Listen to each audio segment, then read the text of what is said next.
দুপুর বন্ধুরা। আজ তো শনিবার, শনিবার মানেই আমি নিরামিষ খাই, আর রান্নাবান্নাও হয়ে গেছে। তাই ভাবলাম আর দেরি করে লাভ নেই, খাওয়াটাই শুরু করে দিই। আমার হাজব্যান্ড তো খেয়ে অফিস বেরিয়ে গেছে, আর আমি একাই যখন খাবো আর শুধু শুধু দেরি করে কি করব। তাই আমি ভাবলাম এবার খাওয়াটা শুরু করে দিই। তো আজকে নিরামিষ মেনুতে কি আছে সেটা আপনাদের একবার দেখিয়ে দিই। এই যে আজকে নিরামিষ মেনুতে আছে ভাত, এটা উচ্ছে আলু ভাতে, আর এটা আলু ভাতে।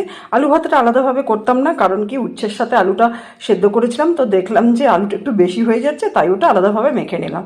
আর হচ্ছে এটা আলু পোস্ত। আমার আবার নিরামিষে যত রান্নাই হোক পোস্তটা না হলে ঠিক মন ভরে না। আর এখানে হচ্ছে পটল, এটা ছানা দিয়ে করেছি, পটল ছানা। আর এটা হচ্ছে চাটনি, চাটনিটা করেছি করম চা দিয়ে, এটা করে রেখে দিয়েছি, যেদিন খাবার ইচ্ছা হয় খাই, রোজ রোজ চাটনি বানাই না। আর এটা হচ্ছে ডাল, মটর ডাল লাউ দিয়ে, এটা কিন্তু খেতে খুব ভালো হয়। তাহলে আর দেরি না করে খাওয়াটা শুরু করে দিই। আমার খাবারগুলো তো আমি দেখিয়ে দিলাম, আর ঠান্ডা করবো না, খাওয়াটা শুরু করে দিই। আপনাদের যাদের এখনও খাওয়া হয়নি তারাও খেয়ে নিন। আবারও একবার শুভ দুপুর।